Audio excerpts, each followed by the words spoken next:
चंद्रयान-3 के रोवर ने खोजा चांद पर पानी। चंद्रयान-3 का प्रज्ञान रोवर लगातार चांद की धरती पर घूम रहा है और हमारे इसरो के वैज्ञानिकों द्वारा इस रोवर को कमांड यानी निर्देश दिया जा रहा है। चंद्रयान का प्रज्ञान रोवर चांद की धरती पर एक्सपेरिमेंट कर रहा है और वहां की जानकारियों को फोटो के साथ इसरो के वैज्ञानिकों के पास भेज रहा है। प्रज्ञान रोवर में लगाए गए लेजर ब्रेकडाउन स्पेक्ट्रोस्कोप, जिसे LIBS का नाम दिया गया है। प्रज्ञान रोवर में लगे इस लेजर ब्रेकडाउन स्पेक्ट्रोस्कोप ने चांद की धरती के नीचे लेजर को फेंककर कुछ तत्वों को खोज निकाला है, जिसमें हाइड्रोजन और ऑक्सीजन पाए जाने की उम्मीद बताई जा रही है।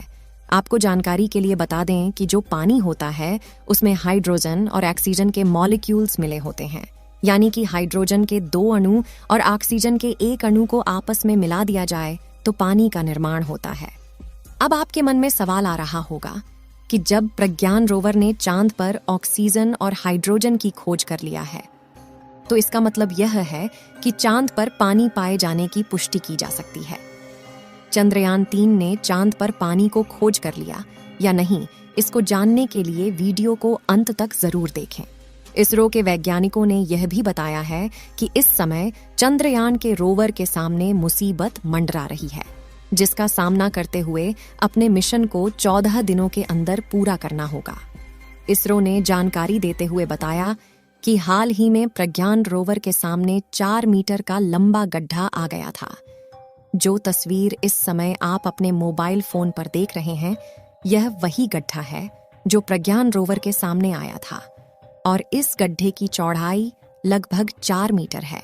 इस गड्ढे की तस्वीर को विक्रम लैंडर में लगे हाई रेजोल्यूशन कैमरा द्वारा लिया गया है। फिर भी प्रज्ञान रोवर सावधानी दिखाते हुए गड्ढे के बगल के रास्ते को चुना और इस समय चांद की धरती के लगातार रहस्यमयी खुलासे कर रहा है। चंद्रयान-3 के प्रज्ञान रोवर ने चांद पर किन किन तत्वों को खोजा है, उसको बताने से पहले हम आपको कुछ जानकारियां देते हैं। दोस्तों, हमारा विक्रम लैंडर चांद की सतह पर 23 अगस्त 2023 के दिन शाम के लगभग 6:04 पर सफलतापूर्वक सॉफ्ट लैंडिंग किया था और यह इतिहास में पहली बार हुआ है, क्योंकि आज तक भारत के अलावा किसी भी देश ने चांद के इस भयानक दक्षिणी इलाके में उतरने की हिम्मत नहीं की। लेकिन फिर भी भारत ने चांद के दक्षिणी ध्रुव पर भारत का झंडा लहराकर इतिहास में अपना नाम दर्ज कर दिया है। चांद के इस इलाके में काफी ज्यादा बड़े बड़े क्रेटर यानी गड्ढे मौजूद है, जिसमें पानी पाए जाने की संभावना है। 24 अगस्त के दिन चंद्रयान-3 का प्रज्ञान रोवर विक्रम लैंडर से धीरे धीरे बाहर निकलता है और इतिहास रचते हुए रास्ते में भी वह चांद की धरती पर इसरो का लोगो और अशोक स्तंभ की छाप छोड़ते हुए धीरे धीरे आगे बढ़ता है। इसरो ने जानकारी देते हुए बताया कि जिस स्थान पर चंद्रयान-3 का लैंडर उतरा है, उस जगह को शिव शक्ति पॉइंट के नाम से जाना जाएगा, क्योंकि शिव में मानवता के कल्याण का संकल्प समाहित है और शक्ति से हमें उन संकल्पों को पूरा करने का सामर्थ्य मिलता है।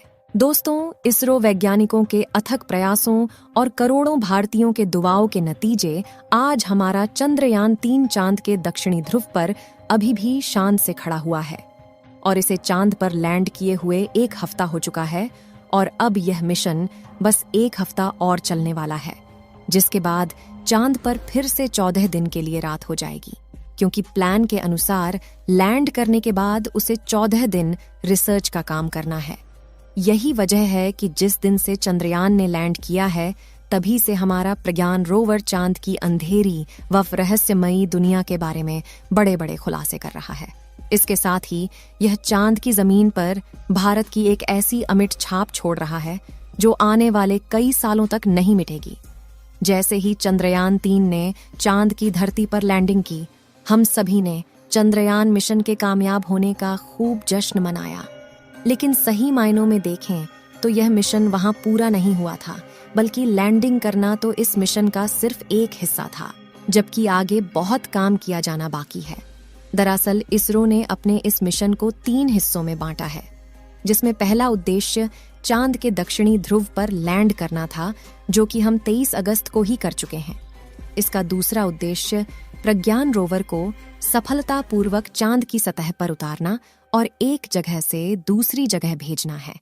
और यह उद्देश्य भी पूरा हो चुका है, क्योंकि लैंडिंग करने के सिर्फ 4 घंटे बाद ही इसरो वैज्ञानिकों ने प्रज्ञान रोवर को चांद की सतह पर उतार दिया था।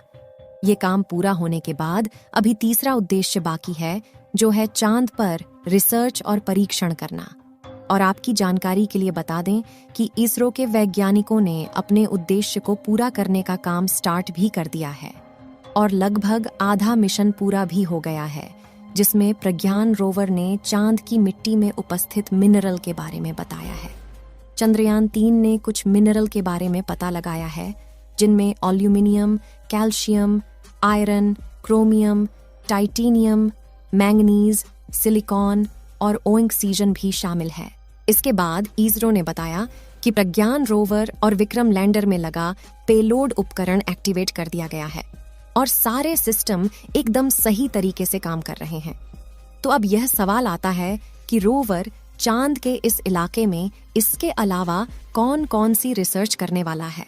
चलिए दोस्तों, पहले हम आपको प्रज्ञान रोवर के बारे में थोड़ा जानकारियां देते हैं, क्योंकि यह एक बहुत ही खास रोवर है और इस वीडियो से जुड़े सभी सवालों के जवाब भी इसी में छुपे हुए हैं। असल में दोस्तों, प्रज्ञान रोवर एक रोबोटिक रोवर है जो अपना सारा काम खुद से निपटा सकता है।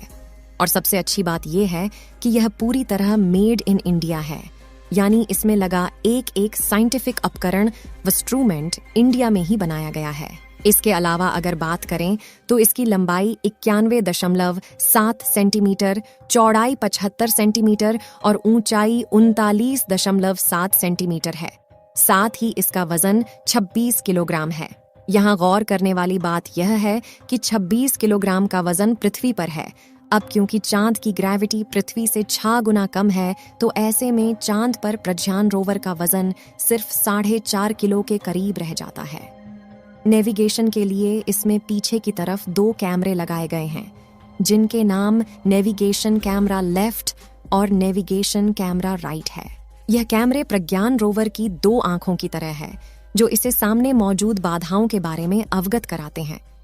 इसके अलावा इसमें ऊपर की तरफ सोलर पैनल भी लगाए गए हैं, जो इस रोवर का सबसे अहम हिस्सा है। दरअसल प्रज्ञान रोवर पूरी तरह से सौर ऊर्जा पर ही चलता है और इसके लिए इसमें लगाए गए सोलर पैनल 50 वॉट बिजली उत्पन्न कर सकते हैं। इसके अलावा इसमें एक एंटीना भी लगाया गया है, जिसके द्वारा यह जानकारी को विक्रम लैंडर के पास भेजता है और विक्रम लैंडर चांद का चक्कर लगा रहे आर्बिटर के पास जानकारी भेजता है और आर्बिटर उसे जानकारी को इसरो के वैज्ञानिकों के पास भेज देता है। चंद्रयान 3 ने ऑक्सीजन की खोज कर ली है।